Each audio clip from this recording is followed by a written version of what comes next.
오늘은 성전 정화에 대한 부분에 대해서 우리가 함께 이렇게 공부를 해 나갈 건데요. 그 부분에서 보면 첫 번째 가나의 혼인잔치에서 보여주셨던 것과 똑같아요. 내용이. 근본적인 내용이 같아요. 교회라고 하는 것, 교회라고 하는 공동체는 누가 있어야 될까요? 누가 계셔야 될까요? 예수님. 예수님. 그렇죠. 예수님. 또 뭐 예수님은 곧 누구이시다? 하나님. 그러니까 교회라는 공동체는 예수님이 계셔야 되고, 아니 하나님이 계셔야 돼요. 하나님의 집, 우리가 그렇게 얘기하니까 하나님이 계셔야 그것이 교회라는 거예요. 하나님이 없는 교회는 무엇이 될 수 없다? 교회가 될 수 없다. 우리 이제 오늘 성경의 내용은 성전으로 되어 있는데, 성전이 오늘로 말하는 교회죠. 편안하게 그냥 교회로 우리들은 이야기를 해 나가겠습니다. 바로 그거예요. 혼인잔치에 신랑 없는 혼인잔치는 무효다. 그런데 신랑이 오면 된다. 그래서 예수님은 그 무효화되어져 가던 혼인잔치를 유효화하기 위해서 신랑이신 예수님이 오신 것이다. 그러므로 잔치집은 다시 포도주가 만들어짐으로 진행됐다 하는 것이라면요. 성전, 즉 교회에 대한 말씀도 동일해요. 그것도 그 교회가 하나님이 안 계셨어요. 거기는 예수님이 안 계셨어요. 그리고 거기에는 사람들만이 있었어요. 그것은 더 이상의 교회가 아니다. 성전이 아니다. 라고 하는 거예요. 그래서 성전이 성전 되게 하기 위하여서 하신 일이 예수님이 그 성전에 들어오셨고, 그 성전에 들어오셔서 예수님의 잃어버렸던 자리, 빼앗겼던 자리를 다시 찾아오시는, 그래서 교회가 교회되게 해주시는 일을 하셨다라고 하는 거예요. 그렇다면 여기에서 혼인잔치에 대한 이야기나 성전 정화에 대한 이 이야기, 이 말씀 속에서의 공통점은 무엇인가 하면, 하나님께서 이 세상에 와서 하나님의 나라, 하나님의 나라에 대해서 살펴보니까 주인이 없다는 거예요. 하나님께서 오셔서 하나님의 교회에 들어가 보니까 거기도 하나님이 안 계셨다는 거예요. 사람만이 있었다는 거예요. 그래서 이것을 천국을 천국되게, 교회를 교회되게 하시는 작업, 이것에 대한 교훈이다라고 하는 거예요. 그렇다면 우선 우리가 청잔치, 즉 혼인잔치에 대한 거는 사실 조금 우리가 뭐라 그럴까요? 좀 피상적일 수가 있어요. 근데 교회는 그렇지 않잖아요. 우리가 지금 교회 공동체 안에 있잖아요. 교회 공동체 안에 있고, 또 이 땅에 수많은 교회들이 있잖아요.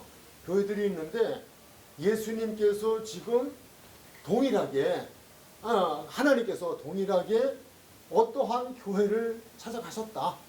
문 열고 들어가 보셨다. 그랬더니 거기에 누가 안 계셨다? 주인이신 하나님이 계시지 않는 교회. 그리고 거기에는 하나님이 계시지 않고 인간들만이 모여있는 그러한 교회. 그러다 보니까 거기에는 하나님께 예배하도 하는 것 같지만 예배도 아니고 뭐 하나님께 드리는 모든 것들이 다 없다는 거예요. 사람들의 어떤 욕심을 충족시키기 위한 그런 집단들이 모여있는 장소가 되어져 버렸다는 거죠. 타락되어져 버린 이런 것. 그래서 이것이 우리가 지금 보고 있는 요한복음 2장에서 소개되어지는 성전 정화에 대한 이야기는 그 시대에 성전 정화에 대한 이야기로 끝나는 것은 아니에요. 성경은 과거, 현재, 미래 다 해당이 되어져요. 이 땅에 있는 모든 교회들이 그런 교회가 될 수 있다는 것이고, 그런 교회가 있다는 이야기예요. 그런데 이 말씀은 우리가 이 말씀을 통하여서 정말 하나님이 계신 교회, 하나님이 인정하시는 내 교회라고 하는 그 교회가 세워져 가야 한다는 것을 말씀을 주시고 있고요.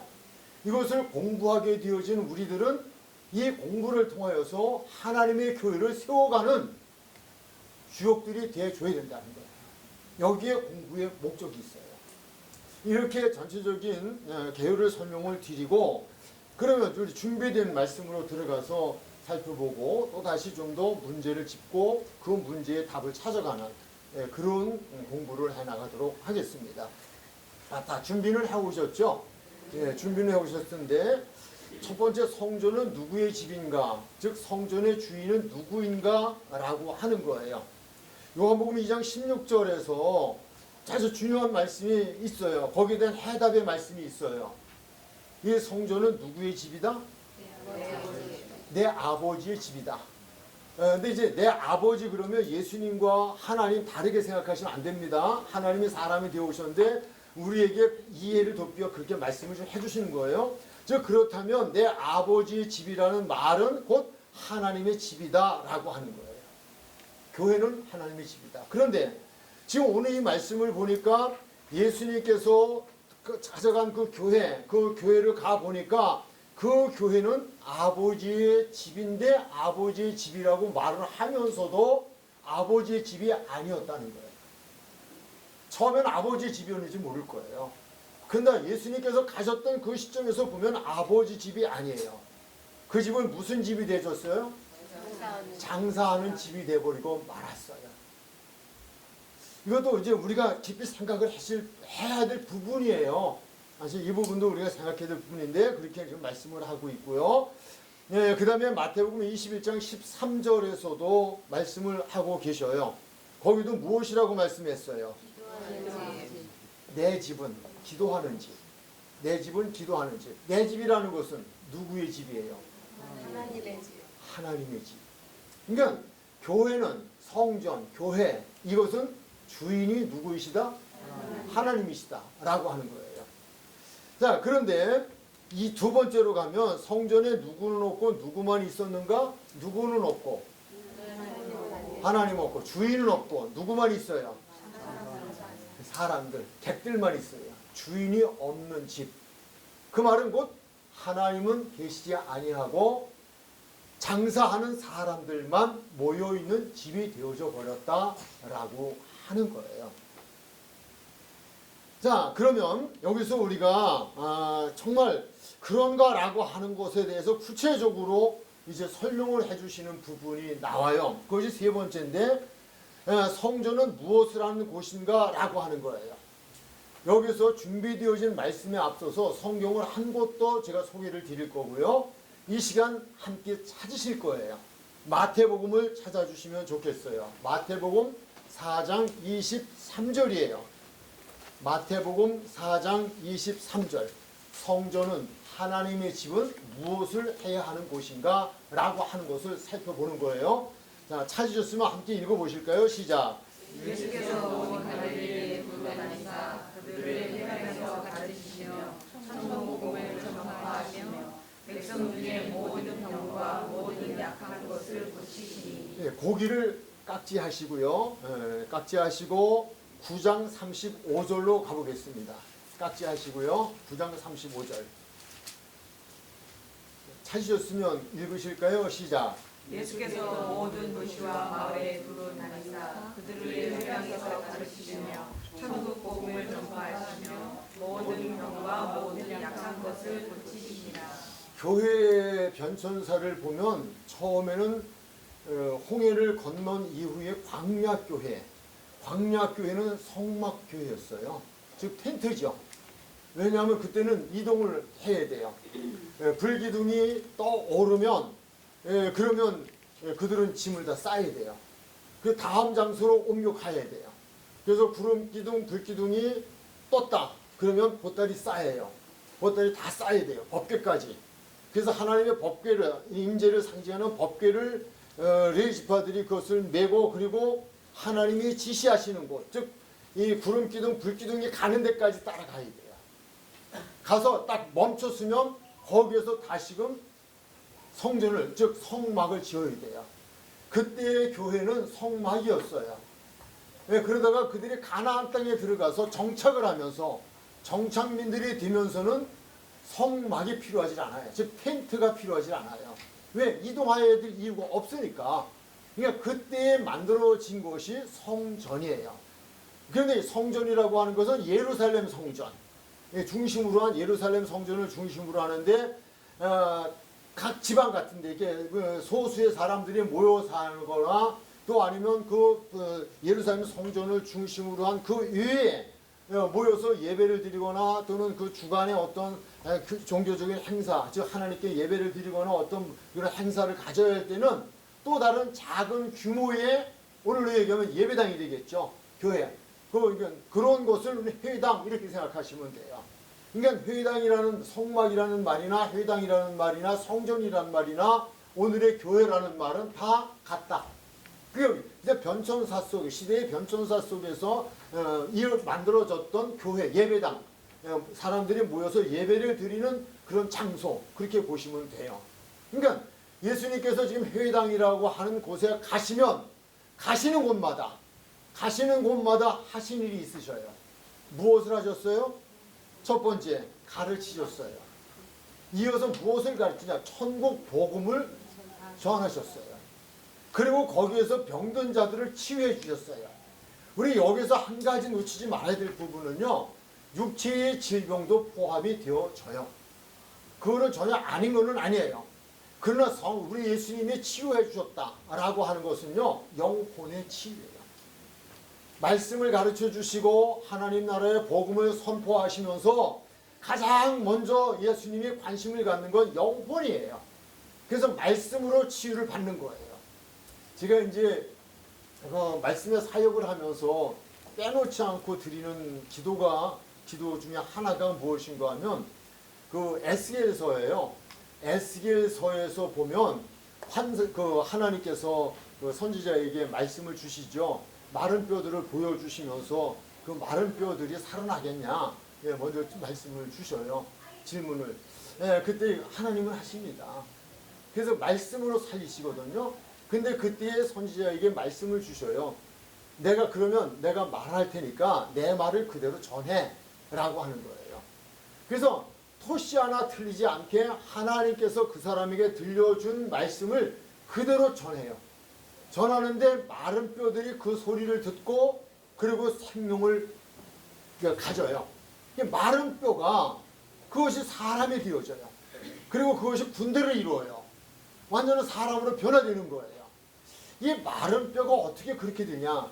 마른 뼈도 하나님의 말씀을 들으면 살아난다는 거예요. 그거는 우리가 마른 뼈까지는 아니었지만 우리가 11장, 12장 가면 만나게 되어지는 대표적 인물이 있어요. 누구죠? 죽었다가 살아난 나사로죠. 나사로가 죽어서 며칠 됐어요? 무슨 냄새 났어요? 썩은 냄새. 살 가망이 없어요. 그걸 이야기하는 거예요.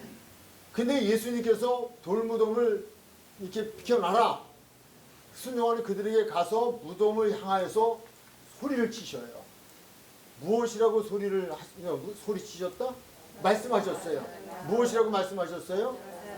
나사로야 불러요. 딴 사람 부른 거 아니에요. 근데 이미 나사로는 죽어서 나흘이 지냈고 썩어서 냄새가 났어요. 이건 불가능이에요. 불가능인데 그분의 음성을 듣는 자는 살아나는 거예요. 그것을 통해서 우리도 내가 죽어서 그렇게 되었다 할지라도 내 영혼도 마찬가지예요. 마른 뼈 같은 내 영혼이라도 하나님의 음성을 들으면 하나님의 말씀을 들으면 살아난다는 거예요.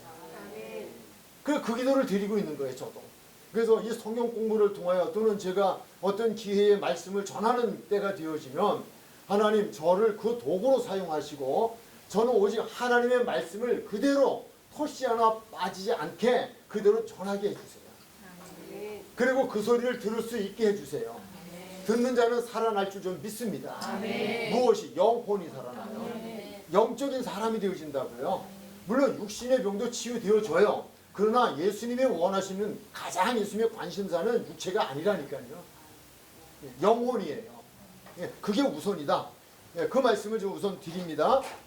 그래서 예수님은 회당이라는 곳에 가시는 때마다 회당에서 하신 일 다른 일 하지 않으셨어요. 다른 말씀을 하신 적이 없어요. 오직 가르치시는데 무엇을? 천국 복음을 가르치셨어요. 하나님 나라에 대한 이야기를 해주신 거예요. 천국과 지옥 이야기 해주셨어요. 그리고 거기서 그것을 믿고 신뢰하고 믿게 하기 위해서 행해 주신 것이 표적이에요. 표적. 그것을 우리가 기억을 하셨으면 좋겠어요. 그래서 성전은 무엇을 하는 곳인가를 먼저 제가 마태복음 4장 23절이나 9장 35절을 찾아서 읽어보자라고 하는 것은 그건 모델이 하나님 예수님이시고 그 예수님이 성전에서 즉 교회에서 하신 일이 무엇인가를 보면 그러면 우리에게 교훈을 해주시는 거잖아요. 교회란 이런 거 하는데야 라고 하는 가르침이시잖아요. 예수님이 다른 거 하셨다면 우리 그거 해야 돼요. 예수님이 그거 안 하셨어요. 오직 천국 복음이에요. 영혼 구원이에요. 그 말씀을 주신 거예요. 그래서 이거 뭐 성경을 여러 번 찾으면 되지만 사복음서에 이것은 다 기록이 되어져 있는 부분이에요. 회당. 그래서 회당에서 가르치셨다라고 하는. 그렇다면 그렇게 놓고 보면 그럼 우리가 마태복음 21장 13절로 15절 준비된 말씀을 한번 볼까요? 그들에게 이르시되 기록된 바 내 집은 무엇하는 집이다? 기도하는 집이다. 여러분 기도가 되어야 응답이 됩니다. 기억이 되시는 분들이 계실지 모르지만 제가 한번 설교를 성안에서 했었는데 기도가 되어야 응답이 됩니다. 원래 기도라는 말은 그 말은 프로시케라는 말로서 피조물이 조물주에게 나아가는 행동의 일체를 말하는 거예요. 즉 그분과의 관계 개선이에요. 이게 되어져야 돼요. 그러니까 우리가 교회 간다라고 하는 건 누구를 만나러 가는 거가 되어야 돼요. 하나님 만나러 가야 돼요. 오늘 내가 비즈니스상 점심이 맛있으니까 뭐 다른 그런 게 아니에요. 내가 좋아하는 여자가 있으니까 남자가 있으니까 그거 어떻게 좀 해보려고 가는 그게 아니라니까요. 우리가 가장 중요한 거는 하나님을 만나러 가는 거예요. 그래 만나러 가면 그 하나님을 만나야 돼요. 만나야 그날 간 목적이 이루어지잖아요. 그래야 해결도 되잖아요. 하나님을 만나야 해결이 되지 하나님 만나러 가서 해결받자고 했는데 하나님 못 만나면 해결이 안 되는 거예요. 근데 오늘날 교회도 한번 생각해 보시죠. 특히 이민교회를 제가 한번 가보니까요. 그런 게 좀 많이 있는 것 같이 보여지더라고요. 저는 그랬다라고 말하고 싶지는 않아요. 근데 가보니까 거기 가면 외로운 외국 생활에서 한국 사람도 만나고 거기 가면 김치도 먹어보고 또 거기서 뭐 취직도 부탁하고 사업도 부탁하고 서로 뭐 장사 얘기도 하고 출세 얘기도 하고 그래서 인간관계를 맺는 것을 그런 어떤 이민 사회 교회들은 조금 더 그런 것이 있지 않나 그런 것도 있지 않나 하는 생각을 좀 해봤는데요. 그렇다라고 저는 말하지 않았습니다. 왜냐하면 이거는 또 영상으로 나가니까 그랬다 그러면 또 미국이나 또 외국에 있는 목사님들이 다 비행기 타고 들어오실지 몰라요. 해명하라고. 그러니까 그런 것 같더라. 그 생각은 여러분들에게 맡길 거예요. 그러니까 그런 거를 지금 이야기하는 거예요. 그래서 내 집은 기도하는 집이라고 하는 기도하는 집이라는 단어는 우리가 가서 구할 거 구하는 거지만요. 구하는 것 이전에 하나님을 만나러 가는 집이다. 그 이야기예요. 기도란 하나님을 만나러 가는 집이다. 내가 하나님을 만나는. 그래서 하나님과 교제하고 하나님과 사랑을 나누고 하나님의 말씀을 듣고 하나님의 뜻을 알고 그리고 내가 그분의 뜻대로 살기를 그분의 도움을 바라는 내게 능력을 주셔서 그리 되게 해달라고 하는 그러한 그분과의 교제하며 나눔의 시간을 갖는데 큰 의미가 있다라고 하는 거예요. 그런데 오늘 이 말씀 가운데서 보면은 그들이 내 집은 기도하는 집이다. 하나님을 만나러 가는 집인데 이 말씀 가운데서 보면 하나님을 만나러 가는 건가요? 그랬나요? 어떻게 생각하세요? 예, 너무 센가요? 혹시 여러분도 하나님 만나러 오신 거 아니고 뭐 딴 거 만나러 오셨나요? 그런 건 아니죠. 예, 그럼 한번 생각해 보자고요. 아니 말씀을 보자고 말씀을 내 집은 기도하는 집이라고 하는 것은 내 집은 하나님이 계신 집이고 그 하나님을 만나러 가는 집이 되어줘야 되는데 하나님을 만나러 가는 것 자체가 아니라는 거예요. 거기 누가 있었어요? 무엇하는 사람들이 있었어요? 장사하는 사람들. 장사하는 사람들이 있었으니까 누구를 만나러 가는 거예요? 장사하는 사람들을 만나러 갔고 무엇하러 간 거예요? 장사하러 간 거예요. 장사. 우리는 장사 그러니까 여기서 보면 뭐 비둘기를 팔고 그것도 뭐 이렇게 돈을 바꾸고 뭐 그런 일들을 이렇게 소개하고 있잖아요. 오늘 말씀 가운데도 보면 그런 말씀이 기록되어 있지 않아요? 그 뭐 돈을 바꾸고 또는 뭐 양이나 염소나 비둘기를 사고 팔고 좀 이렇게 하는 그런 거래상에 대한 이야기들이 되어지잖아요. 그런데 이게 그들이 가는 목적은 바로 하나님을 보러 만나러 가는 게 아니라 거기 가면 비둘기도 팔고 돈도 바꾸고 거기 가면 돈도 생기고 거기 가면 부자도 되고 그런 거예요. 그러니까 그것이 목적이 되어서 왔다는 거예요. 사람들이 그래서 거기에 다 모여 있다는 거예요. 하나님의 존재가 없어져 버린 것. 지금 그 얘기하는 거예요. 자, 그래서 좀 제가 이 요한복음을 하지 않고 성전은 무엇을 하는 곳인가 해서 마태복음을 이용한 건 내 집은 기도하는 집이라고 하는 기도한다는 것을 강조하고 싶었고요. 그렇게 하고 더 나아가서는 장사들의 그런 어떤 장사하는 사람들의 집단을 이야기한 것을 더 아주 그냥 강하게 표현한 것이 강도의 소굴이에요. 강도의 소굴이라고 하는 것은 본부를 이야기해요. 본부. 강도들의 본부예요. 강도들의 본부고 거기에는 강도들이 이렇게 강도질해 온 물건들을 다 쌓아놓은 곳. 그 아지트. 그것을 강도의 소굴이라 그렇게 이야기해요. 그러니까 장사하는 것을 좀 더 넘어서서 그렇게 아주 좀 말씀을 하신 그런 부분이다라고 하는 거예요.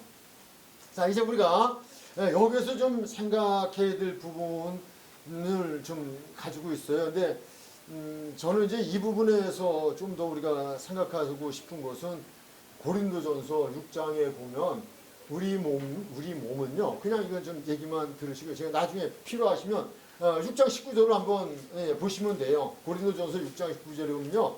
너희 몸은 너희가 하나님께로부터 받은 바 너희 가운데 계시는 성령의 전인 줄을 알지 못하느냐 이렇게 말씀했어요. 성령이 내 안에 계시다는 것은 누가 내 안에 계신 거예요? 예수님이. 삼위일체 공부하셨죠? 성령이 내 안에 계시다는 건 또 누가 계신 거예요? 하나님이 계신 거예요. 즉 성령이 계시다. 내가 성령과 함께하고 있다라고 하는 것은 예수님이 그리고 하나님이 나와 함께 하신다는 거예요. 그러니까 내 안이 성전이라 내 몸이 성전, 내 몸이 이런 우리가 교회라고 하는 이 공동체는 어떤 예배당 건물을 가지고 있다면 고정된 곳에 지정된 건물을 가지고 움직일 수 없는 곳, 거기 가야 하나님을 만난다고 생각하는 그런 곳, 그렇게 볼 수 있어요. 그런데 성경은 그렇게 말씀만 하고 계시지 아니하고 하나님의 교회는 이동식 교회도 있다 하는 거예요. 이동식 교회. 내가 어디에 가든지 내가 있는 곳은 거기가 무엇이다? 성전이다. 왜? 누가 성전이니까? 내가 성전이니까. 그러니까 예수님께서 그 시대에 성전에 들어가셔서 즉 교회에 들어가셔서 교회의 실상에 대한 것을 책망하셨다고 한다면 우리는 공부하는 이들의 입장에서 내가 성전이라고 한다면 지금 내 안에는 정말 하나님이 계시는가? 하나님이 계시는가? 그래서 내가 순간순간마다 하나님을 생각하고 하나님이 내 안에 계시니까 내가 하나님한테 하나님을 찾고 하나님을 부르면서 그 하나님에게 나의 모든 사정을 말씀을 드리고 그 하나님부터 응답을 들으려고 하는 그런 삶을 살고 있는가? 아니면 내 안에 그분은 없고 내 안에 강도의 소굴은 되어 있지는 않는가? 내 안에 그분은 계시지 않고 마치 장사하는 사람들에 모여서 그것 때문에 소리를 지르고 아우성을 치고 그것 때문에 싸우고 하는 그러한 것이 내 안에 있지는 않는가라고 하는 거예요. 우리 이거 돌아볼 필요가 있어요. 건물로서의 교회도 그렇지만 우리의 지체가 하나님의 성전인 줄 너희가 알지 못하느냐라고 했으니까 항상 우리는 교회에 가야만 하나님이 계시고 그러니까 어떻게 해요? 근데 교회 안에서는 믿음 생활하기가 너무 쉬워요. 왜 쉬워요? 왜 쉬워요? 그래도 최소한 교회 안에는 누가 계시다고 생각하니까 하나님이 계시다고 생각하니까 그래도 믿던 말던 그래도 교회 가면 그러니까 집에 가서는 막 그냥 험한 소리도 했지만 그냥 부부간에도 그냥 교회 오면 여보 그렇잖아요. 왜? 교회는 거룩한 곳이라고 우리 생각하고 있어요. 최소한도 여기 오면 다 천사가 된다니까요. 남자 천사, 여자 천사가 다 된다고요. 교회 안에서 목사 일하기, 목사 노릇, 저에게요. 목사 노릇하기 너무 쉽죠. 나를 목사로 인정하는 사람들만 다 있으니까 내가 여기서 안 거룩할 수가 없어요. 난 거룩해야 돼요. 우리 남자들은요, 진짜 젠틀이죠. 다 신사들이죠. 예비군 옷 입기만 하면 이거는 달라지네. 안 그런가요? 집사님께. 뭔가 이게 그런 게 있다고요. 그러니까 세상에 나가서 내가 나를 모르는 사람들이 있는 곳에 가서 내가 목사인지 뭔지 알게 뭐야? 그렇잖아요. 내가 장로인지 권사인지 집사인지 알게 뭐야? 그 사람들 속에 가면 나를 모르는 사람들이 있다고 생각하면 내가 말도 함부로 할 수 있고 그렇잖아요. 제가 얼마 전이에요. 좀 하나님 앞과 약속을 좀 지켜드리기 위해서 은행을 갔어요. 은행을 가서 이제 어느 교회에다가 송금을 해야 되는데 작은 금액은 아니에요. 그렇다 큰 금액도 아니지만 엄청난 금액은 아니지만 제 깐에는 엄청난 금액이에요. 예, 갔어요. 갔는데 창구에서 이렇게 이제 번호를 이제 뽑으면 호명하잖아요. 그래서 딱 갔는데 딱 가서 이렇게 가서 이렇게 섰는데 목사님 거기 자리에 있는 그 은행원 자매님이 변승근 목사님 이름까지 되는 거예요. 난 몰라요. 그걸 생각이 안 나요. 이름을 대는 거예요. 목사님 어디 사세요? 참 목사님 제가 호원 중앙에 계실 때에 제가 섬기는 교회는 아니었지만 목사님 이 얘기 해야 되나? 그냥 뭐 이건 그냥 은혜를 받기만. 목사님 말씀 좋다는 소문 듣고 말씀 들으러 갔었어요. 갔는데 정말 좋아서 몇 번 갔었어요. 근데 제가 가자마자 얼마 안 있다가 목사님 이 교회에서 은퇴하시고 나가신다고 그래서 서운했어요. 근데 오셨네요. 반가워요. 제가 얼마나 소름이 끼치는지요. 무슨 생각했겠어요? 거기서 제가 저를 모르니까 아가씨 참 이쁘네요. 뭐 햇소리나 했어봐요. 소름이 쫙 끼치잖아요. 제가 이야기하는 거는 교회라는 공동체 안에 우리 몸은 성령이 거하시는 전이다. 우리 몸은 움직이는 교회다. 어느 곳에 가 있든지 그 하나님은 예배당에 와야만, 그 예배당이나 건물에만 와야만 계시는 것이 아니라 항상 내 안에 계시고 내가 어느 곳에 가든지 그분은 나와 함께 하고 계신 분이다. 라는 이야기를 내가 하고 싶은 거예요. 우리 이 기억을 하면요, 이 말씀을 기억하고 살면요, 정말 어디에 가도 실수하지 않을 수 있어요. 실수하려다가요 정신이 고장나죠. 그래서 다음부터는 제가 어디 가면 나 알아요? 물어보려고 해요. 그렇다고 허튼 수작하려는 건 아니고요. 말이라도 더 조심해야겠다. 그런 생각이 들더라고요. 우리의 몸은 누가 거하시는? 하나님이 거하시는. 말씀대로 하면 성령이 거하시는 성전이다. 근데 너 그거 모르니? 그거 알아야 돼. 이런 말씀이잖아요. 그래서 우리 안에도, 교회 안에서도 우리가 이렇게 함부로 하지 못하잖아요. 교회 거룩한 곳이고 하나님이 계시는데 여기 와서 이거 해요? 여기 와서 이거 해요? 안 하잖아요. 예배당 안에 와서는. 예배당 안에서 싸워요? 아니잖아요. 싸우려면 저 밖에 나가 싸우잖아요. 이거 하려면 저 화장실 가서 하고 오잖아요. 예배당 일하는 자체가 이거 뭐냐고요? 이거 모르시면 그건 진짜예요. 담배 이게 담배. 담배. 와, 박수 한번. 이거 모르면 진짜 오리지널인데. 모태신앙이세요? 모태신앙은 뭘 못해서 모태신앙이에요. 와. 이건 알아요? 소주 마시는 거. 근데 어떻게 그건 아셔요? 이거는 모르면 이거는 소주는 어떻게 아셔요? 포도주 성찬식 때. 예, 하여튼 우리가 이 성전에 대한 부분을 공부하면서 정말 우리 자신도 성전이라는 것을 우리 공부하신 분들은 기억하시고요. 내가 어디에 가든 하나님은 지금 내 안에 계시고 나를 지켜보고 계시고 나를 살펴보고 계시고 내가 함께하고 계시다. 그러면 하나님 앞에서 하나님이 거룩하니 우리도 거룩한 삶을 살아갈 수 있을 뿐만 아니라 어떤 어려운 일을 만나도 우리는 위로받고 하나님이 지금 지켜주고 계셔. 하나님이 함께 하시는데 당당할 수 있습니다. 그분이 주시는 위로를 받을 수 있고 우리는 용기를 얻을 수 있습니다.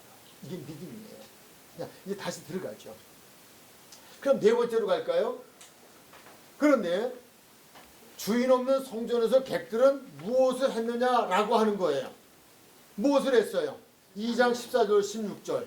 한번 읽어 내려갈까요? 시작. 어디에서? 밖에도 아니에요. 성전 안에서요. 그래서 성전은 무엇하는 곳인지 우리는 알았죠. 앞부분에서. 그런데 거기에 보니까 그 모양은 하나도 없어요. 성전에서 소와 양과 비둘기 파는 사람들과 복수예요. 사람들과 그걸로 끝나지 않았어요. 또 뭐 했어요? 돈 바꾸는 사람들이 앉아 있는 것을 보시고 해요. 예수님이 성전에 들어가셨을 때는요, 예배하는 자가 없어요. 정말 예배하는 자가 없었을까요? 그 영적인 부분을 다루고 있어요. 예배 드린다고 앉아있긴 한데 주님이 보시기에는 아니다. 실제적으로 그럴 수도 있고요.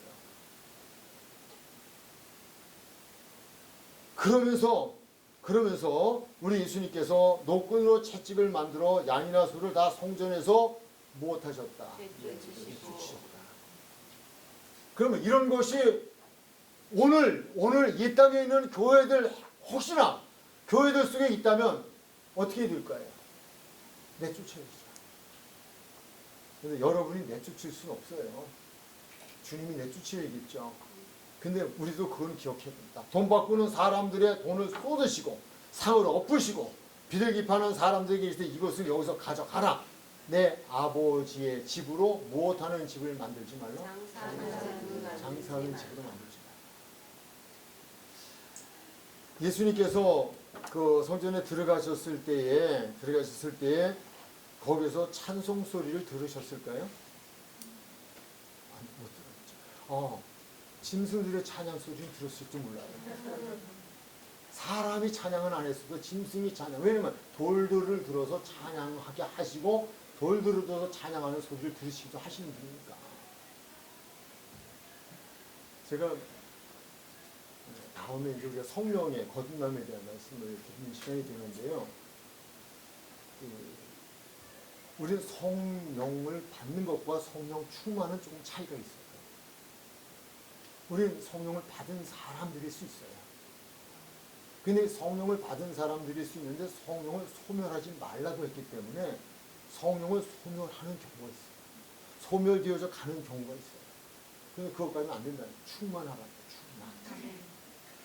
기도원에 올라가서 나름대로 하나님 앞에서 문제를 가지고 올라가서 금식하면서 기도를 하는데요. 산 정상에 올라가서 아래에는 기도원 건물이 있고 산 정상에 올라가서 기도를 하는데 성령께서 충만하게 임하시니까요.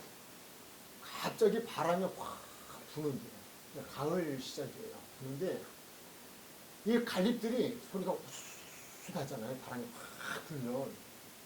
근데 전에는 성령 충만하기 전에는 무슨 소리를 들렸을까요? 갈풍대기 소리를 들렸어요. 귀신에게 갈풍대기.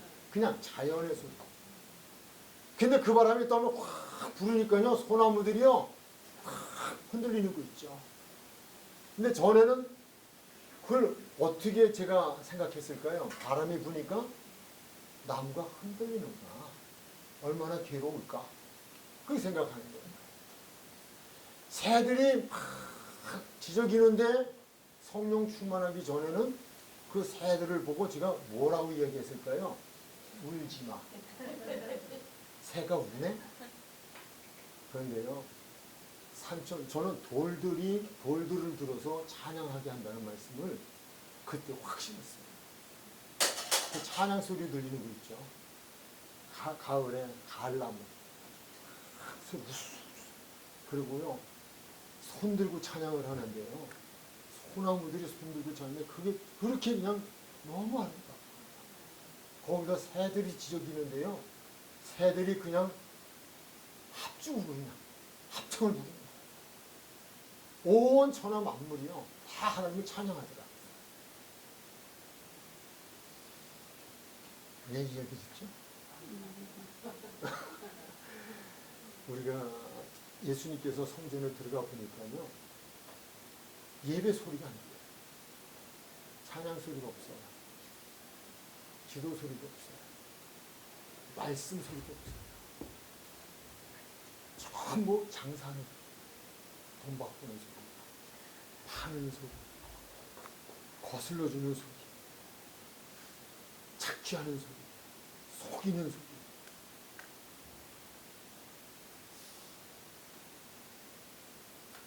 어려운 부분이에요. 이 공부가 이 설명이 참 어려워요. 그냥 그러면 오늘날 교회가 다 그렇다는 얘기예요. 전 모르겠어요. 다 그런지 안 그런지 모르겠고 또 그게 있다는 얘기냐? 그것도 잘 모르겠어요. 그러나 성경에 있어요. 그리고 정말 이 말씀을 놓고 보면 예수님이 다시 이 상황이 되어져서 오신다면 어떻게 말씀하실까? 라고 하는 거예요. 우리가 좀 생각해 볼 필요가 있고 우리가 누구를 향하여 그것이 변화되어져야 되고 정화되어진다고 말하기 전에 우리 한 개개인이 하나님 앞에서 변화의 주역이 되죠. 이거 기도해요. 그 부분을 이야기합니다. 거기 예수님도 안 계셨어요. 하나님도 안 계셨어요. 근데 예수님이 가신 거예요. 가셔서 예수님의 교회로 하나님의 교회로 바꿔가는 거죠. 마태복음 16장 18절 예수님은 무엇을 세우시겠다고 하셨는가? 한번 읽으실까요? 시작.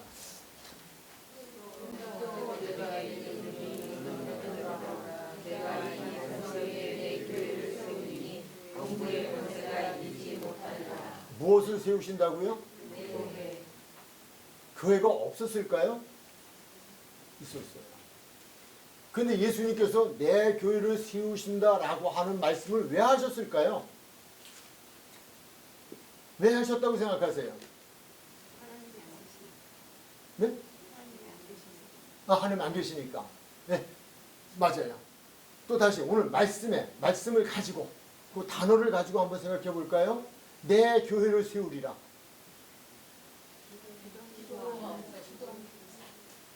예수님 교회가 없어요. 하나님의 교회가 없어요. 와 보시니까 회당마다 다녀보셨어요. 예수님의 교회가 없어요. 하나님의 교회가 없어요. 그러니까 예수님이 하신 말씀이 내 교회를 세우리라. 이건 정말 예수님 입장에서 가슴을 치고 하시는 말씀이에요. 땅을 치며 하시는 말씀이에요. 한탄하시면서 하시는 말씀이에요. 그분이 하나님이시라니까요. 이 땅에는 교회를 낱낱이 들어가 보지 않아도 다 아시는 분이라고요. 대표적인 한 교회를 지금 들려서 지금 말씀하고 계시는 것 뿐이에요.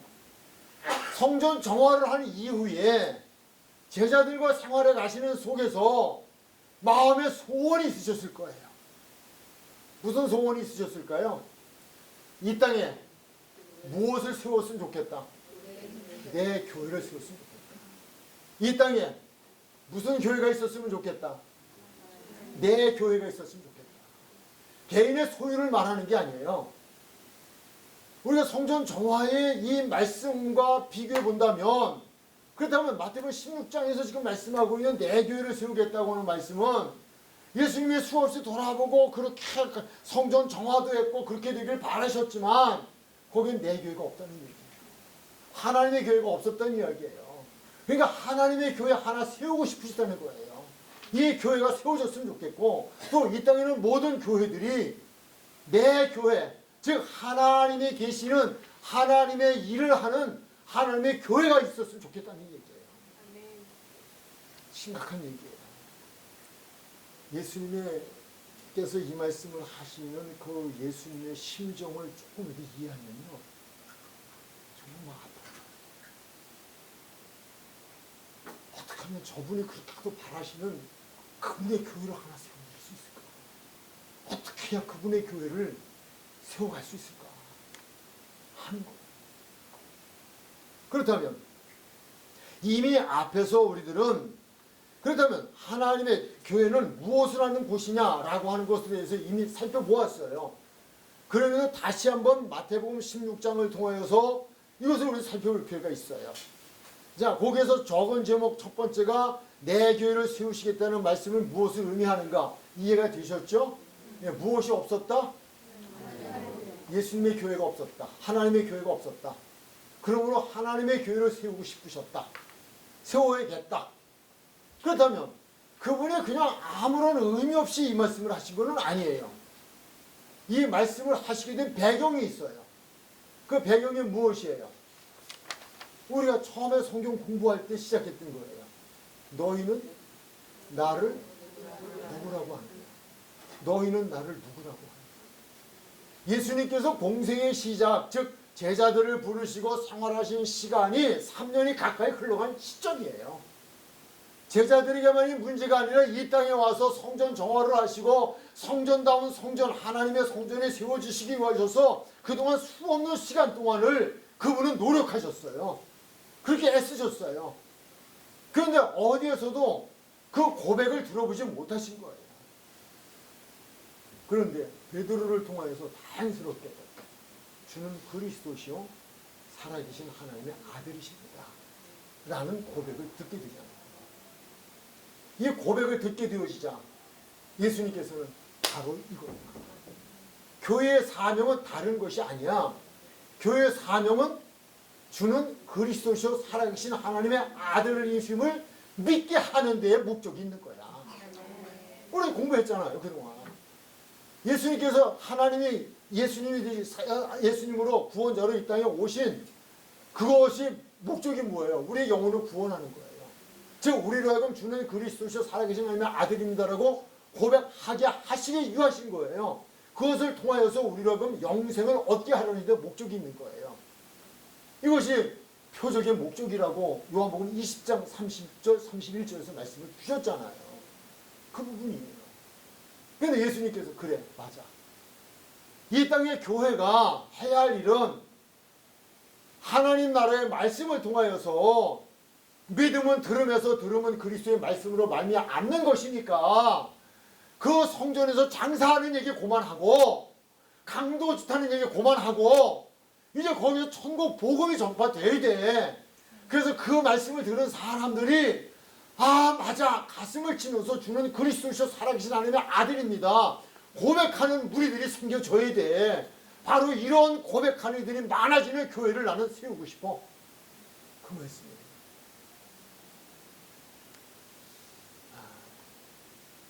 제가 미국에 집회를 가는데 저희 딸이 이렇게 아버지한테 부탁을 하더라고요. 아빠 미국 가서 부흥할 때 절대 영어 하지 마. 영어 쓰지 마. 왜 그런지 알지? 내가 아빠 무시해서 하는 얘기 아니야. 근데 아빠는 영어 또 못하잖아. 괜히 실수하지 말고 한국말로 다 해. 제가 이야기하는 이유가 있어요. Understand? 이 한마디 하고 싶어서 그랬어요. 이해가 되느냐고요. 이해가. 말씀이 이해되시냐고요. 너무 막 그냥 막 그러니까 그냥 긴장을 하셔가지고 지금 그냥 사색이 되신 것 같아요. 전부 다. 말씀은 불방망이에요. 말씀은 검이에요. 양면서 예리한 검이에요. 쪼개고 베고 후비고. 예수님께서 내 교회는 무엇을 위하여 세우시겠다고 하셨을까요? 이해되셨죠?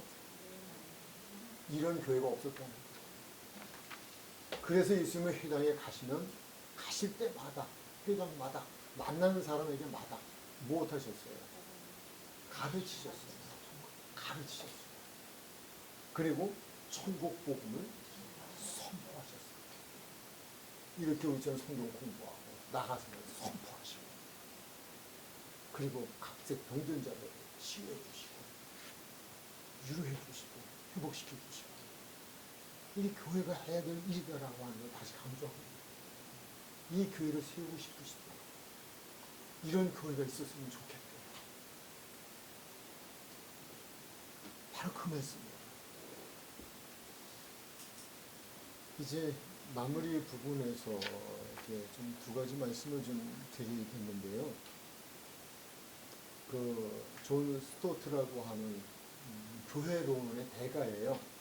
교회론의 대가인데 이분이 쓴 저서 기독교의 기본 진리라고 하는 책에 보면은 이런 말이 있어요. 교회는 반대하나 그리스도는 반대하지 않는다. 교회는 반대하나 그리스도는 반대하지 않는다. 이거는 교회가 무엇인가? 우리 감리교에서도 목사 되는 과정 속에서 교회론 하면 이분의 그 존 스토트 이분의 책을 읽어야 돼요. 저도 이분의 책을 공교롭게요. 세 분 목사님이 선물을 주시더라고요. 아주 좋은 책이라고 전도사 때. 네, 그래서 한 번에 세 권이 생겼어요. 그건 그만큼 중요하다는 거죠. 우리 선배들이 생각할 때 이분의 교회론 책이라고 하는 건 교회론이 매우 중요하다. 그 교회론을 그렇게 주장하시고 교회는 대가라고 하시는 분이 교회는 반대한다. 그러나 그리스도는 반대하지 않는다. 무슨 이유일까요? 그 교회에 누가 없다는 거예요? 그리스도가 없다는 거예요. 나는 그리스도를 반대하는 게 아니라 난 교회를 반대하는 거야. 왜? 교회가 교회답지 않으니까. 이 말씀을 근거로 하는 거예요. 성전 정화의 말씀을 근거로 제시하는 거예요. 이것이 2000년 전의 이야기가 아니라 2000년 전에만 이야기하는 거예요. 그분은 그렇지 않다고 이야기하는 것입니다. 저는 말씀을 준비하고 정리하면서 그래, 교회는 유람선이 되어서는 안 되겠다. 유람선은 관광이잖아요. 먹고 마시는 거잖아요. 네, 그리고 그냥 엔조이잖아요. 근데 유람선이 교회는 구원선. 제가 그래서 이 생각을 하다가 찬송 500장인가요? 물 건너 생명줄 이 찬양 있잖아요. 물에 빠져가는 사람 건져내. 구원선이 그 배 타고 놀러 다니는 게 아니라니까요. 이게 교회의 본질이다 라고 합니다.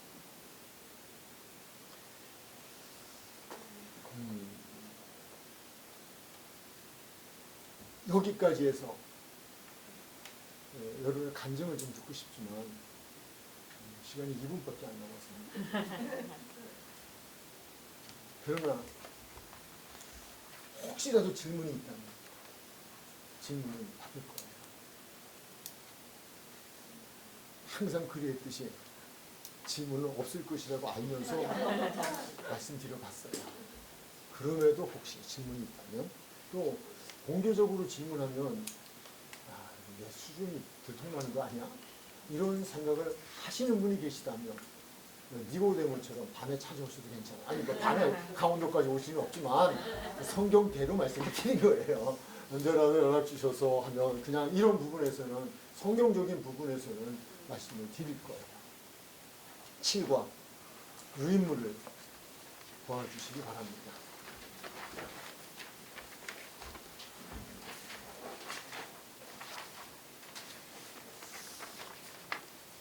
거듭나지 아니하면 못 가요. 그 제목을 참 잘 정해야 되는데 그냥 성경대로 좀 이렇게 좀 해봤어요. 요한복음 3장을 다음에 공부를 할 거예요. 하는데 요번에는 제가 물 세례란 무엇이고 성령 세례란 무엇인가에 대해서 설명을 거기다 넣어드렸어요. 그러니까 요거는 그 어떤 학자들에 대한 이야기도 될 수 있지만 제가 기도하면서 나름 정리한 거예요. 이거다라고. 근데 제가 또 말씀드리지만 유인물이 나가고 영상이 이렇게 올라오잖아요. 유튜브를 통해서 지금 나가잖아요. 나가고 있는데 여기 신학자도 보실 수 있고요. 대학 교수도 보실 수 있고 누구도 보실 수 있어요. 그거 다 제가 생각하고 있어요. 그래서 이런 자료들이 유포되는 것에 대해서도 저는 그냥 언제라도 그냥 토론하자면 할 거예요. 성경 가지고 이렇게 할 거예요. 그래서 이렇게 드리는데 물세례, 성령세례는 제가 이렇게 설명을 하고 나서도 참 잘 설명했다. 그런 제 자신에게는 만족이 오더라고요. 근데 요번에 이제 우리가 다음 주에 이 공부를 해나가면 물세례, 성령세례를 받아야 하는 거지. 그리고 그 다음에 영생에 대한 부분으로 들어가게 되는데 무엇이란 영생인가? 영생이란 무엇인가? 이어서 공부를 나갈 거예요. 부탁을 드립니다. 예습은 필요합니다. 그냥 오시는 것보다 제가 이렇게 또 나름 준비해서 드리잖아요. 힘드시지만 준비 좀 해오셨으면 좋겠어요. 그래서야만 이해가 더 쉽게 되어질 수 있습니다. 그렇게 해주신 걸 알고 기도하겠습니다. 성령이 교회에게 하시는 말씀을 귀 있는 자는 들을지어다 라고 말씀을 7교회마다 해주셨사옵니다. 그렇습니다. 하나님의 말씀은 성령의 말씀입니다. 우리가 영이신 하나님의 말씀을 들으려면 영의 귀를 가져야 한다라고 말씀을 하셨는데 하나님 여기에 불러주시어 이 자리에 있게 하신 하나님께서 하나님의 말씀을 들을 수 있도록 성령을 허락해 주신 줄 믿고 또한 주실 것을 믿습니다. 그리하여 성령의 귀를 가지고 성령이 교회에게 하는 말씀을 들을 수 있게 해 주실 뿐만 아니라 성령이 사랑하는 그 심령 속에 내재해 계심을 통하여 그 말씀이 깨달아지고 믿어지고 그리하여 공부하는 시간이 더할수록 주는 그리스도시요 살아계신 하나님의 아들이심을 고백하고 그 고백이 얼마나 감사한지 하나님 찬양하며 영광을 돌리는 삶을 살아가는 우리 모두가 되게 하여 주옵소서. 예수님의 이름으로 기도드립니다. 아멘.